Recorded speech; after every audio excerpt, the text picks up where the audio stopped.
In the conclusion of my book, I tell a short little story about a suspension bridge that is in Colorado, and it's the world's largest suspension bridge.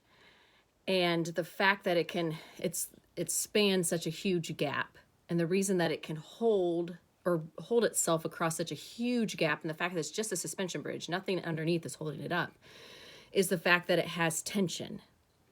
And I connect that tension from that bridge and the fact that it's able to bridge the gap between one end of the other is how we live our lives, between the temporal life that we're in right now and an eternal one.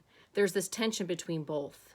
There's times where we can get caught up in our own life, but if we balance it out with the tension of remembering that there's an eternal one that we actually are living for.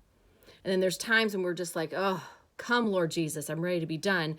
We have this tension to pull us back the other way, to remind us that there are still souls here that need to know about him.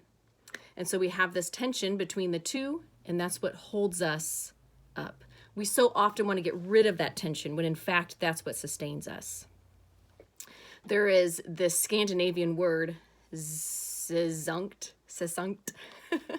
I can write it, but not pronounce it. That means an inconsolable longing. It's one that C.S. Lewis had written about at one point in time. And it's this word when you can't describe things in this life, that when you experience something that makes you long for another world.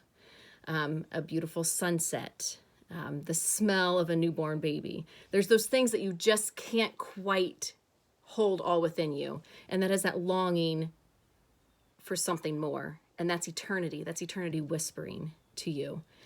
So this is just a little how I wrapped it up in the end, of just a reminder of we are still here. There are still things to do. And that we can use the times that when we start to get anxious about things to bring ourselves back, to remind ourselves that there is a God that is in control. He is holding it all together. He's holding us together. And that we still have a purpose here to do for him.